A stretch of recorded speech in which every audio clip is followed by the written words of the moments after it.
What's up everybody? The Genshin Impact 3.2 banner has just officially been announced in-game as well as on the official Twitter, so it is about that time where we quickly go through these banners and talk about what is my current thought on these banners. Are these good or bad banner? And as always, just before we quickly get started, if you find this video helpful, don't forget to subscribe. It is free and it helps out a lot, and let's get started. Starting off, we have a really exciting banner, which is going to be the Nahida banner, being the Danjo Archon. Now, from the 3.2 Genshin Impact preview livestream, we were given a sneak peek of what Nahida is going to be capable of, and our current expectation is that she's going to be a really strong character. However, with that being said, a quick disclaimer as always is that if you can afford to wait for it, it is always recommended to wait at least a day, maybe even a week, for a much more definite conclusion before you spend your Primo on. But now I would say it is recommended to save all your Primo if you can. I know the banner is only 2 days away, but try to save your Primo just in case Nahida do turn out to be that really strong character that we were expecting. Then maybe you want to pick her up. And just as a quick reminder, we previously made a pre-release analysis video based off the information we were given in the preview, and so you can check that video out. Alongside Nahida will be the Yoimiya rerun, whose power level I think hasn't really changed since the past couple patch now, since there weren't just a lot of new additions that were added that will really help Yoimiya out. Namely, Danjo wasn't something that worked particularly well with Yoimiya. I mean, you could play some interesting Virgin meme team, but for the most part, in terms of power meta string, there wasn't really anything except for Yelan release as well as Yunjin release, which made her a little bit better than her initial release. With that being said, Yoimiya is a character that is very easy to play, but still can dish out very solid single target damage and could be useful when it comes down to boss fight and stuff like that that require heavy single target damage. And of course, her most common downside is that she's strictly single target, which means unfortunately she's unsuitable for any AoE content at all.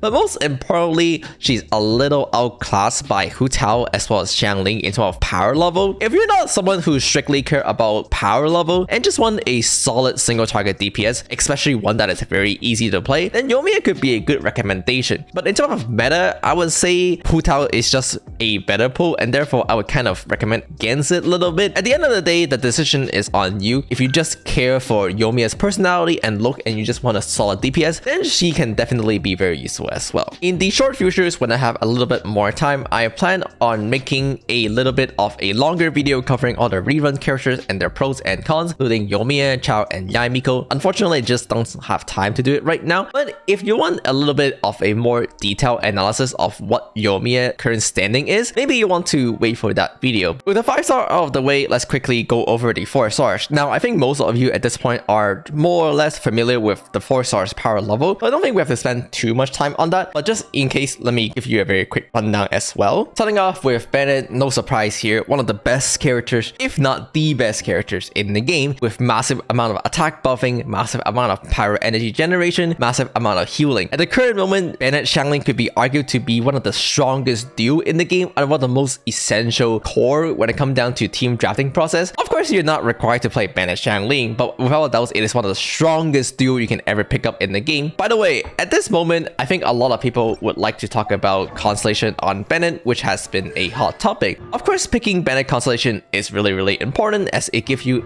even further increase on his buff. Most importantly, C1 that actually unlocked the HP restriction, and then other Constellation just simply increase his elemental burst level by 3. Most commonly in the past, people didn't really like C6 Bennett because it kind of ruined some of your comp, which is kind of true depending on if you're drafting something like Eula with Bennett, Razor with Bennett, then having C6 Bennett could be seen as a downside if you really want to slot Bennett in those teams. However, I think at this point of the day, enabling your C6 Bennett is usually the way to go. C6 Bennett most of the time is just a more net positive, granting you 15% damage bonus for your pyro characters, which should be what you're pairing Bennett with. Usually, by default, you should be trying to pair your Bennett together with a different pyro characters, like again Xiangling or even Yoimiya, who can both benefit from the 15% pyro damage bonus. Here it doesn't say bow wielding characters, but as long as your characters is within the elemental burst of Bennett, you will get 15% power damage bonus, so it is fine. The pyro infusion for the most most part doesn't really matter, since most characters that have an important infusions either doesn't run Bennett, which is the case of Ayaka for example, or they by default come with their infusion that you can't override anyway, so it doesn't matter. Unfortunately, the other two 4-star characters are kind of really meh. Razor and Noelle has not been in the meta since pretty much forever. They are definitely playable and they could be useful. Razor's most of the time is played as a physical DPS, but with the latest patch you could play him in a Burgeon team with Razor's C6 Bennett and then a Danjo off-field option, usually at the current moment Danjo Travelers, and then a Hydro option like Xing Shields. And then for Noelle, you just draft her in a mono Geo team, although do know that Goro is pretty much mandatory if you do want to play Noelle. So if you don't have Goro, then Noelle loses a lot of power. Doesn't mean they're weak, but they're just lesser preferred. To be honest though, given our current prediction of Nahida would be a really good character to pick up, on top of the fact that the banner include Bennett, which is a really good character to pick up, I'm actually okay with seeing Nahida banners is really good, simply because you most likely want to go for the 5 stars anyway, and then if you hit Noelle or Razor, then well, GG, bad luck. But if you hit the Bennett, that's pretty good, so there's that. Moving on to the weapon banner, we're introduced with a Thousands of Falling Dreams as well as the Thundering Pause. Now, a Thousand of Falling Dream is going to be the Nahida signature weapon. Its detail was previously revealed to us within the Genshin Impact Twitter as well, which you can see around here. This weapon I think is quite interesting because you want to more or less build it on a Catalyst user that really prefer Elemental Mastery, which are going to be your Catalyst user in your Danjo team plus Sucrose. And as always, as a 4-star option, there is a Sacrificial Fragment, which gives you about 211 Elemental Mastery at max rank with a really good passive that allow you to reset your Elemental skill. So for the most part, I think Sacrificial Fragment is already good enough that you don't have to go for this weapon. While this weapon does give extra Elemental Mastery, which is nice, keep in mind that Elemental Mastery do by default come with a diminishing return. The more Elemental Mastery you build, the less each point is worth. And so if you're building this on a full Elemental Mastery characters, the difference in the Elemental Mastery between this weapon and like another one like Sacrificial Fragment would actually not be as big as you originally thought. But of course, the most important or the most interesting aspect about this weapon is that it will increase your party members' Elemental Mastery by 40, which is nice to have. It is not the most game-changing one. 40 Elemental Mastery is okay, it's whatever. But in addition to the passive, also potentially granting you either additional Elemental Mastery or damage bonus. The Elemental Mastery here is 32, which is again nice to have. For the most part, you won't really be running that many characters with the same element in your team, since you have to build different element to trigger reaction. But with that being said, usually you can expect 2 to 2 setup or 1 to 3 setup, which means that you get about 20 to 30% of damage bonus, which could be useful or not very useful depending on the team you're building him in. The thing about this weapon is that if you're trying to build full Elemental Mastery on a character to do something like Hyper Bloom or Virgin Reaction, then the damage percent is actually not particularly useful, since those reactions only care about Elemental Mastery. This weapon particularly shine when you mostly use it in Aggravate team or Quicken team or Spread team, depending on the character you're using, as those teams usually care to have a good amount of Elemental Mastery, somewhere around 200 to 300 depending on your characters, in addition to having other normal stat like crit or damage percent. And so for example, if you're doing a Nahida Aggravate / Spread team with something like Yai officials off field, and then you do Nahida on field to do a bunch of Danjo reaction to do a bunch of spread, then this weapon could be really useful, as you can benefit from each component really well, including the Elemental Mastery and damage percent. But if you're doing it, let's say in a Kokomi Bloom team or a Lilo Bloom team, and then damage percent is not going to be very useful since Bloom only scale with Elemental Mastery. So there are use cases for this weapon, but there also are cases where this weapon is not optimal. The Thundering Pause is a really good weapon to pick up for your account. It is a bow weapon with crit substat as well as some amount of attack increase, and overall just a really good stat stick. Obviously, it is the Yoimiya signature weapon with a normal attack bonus increase on its passive,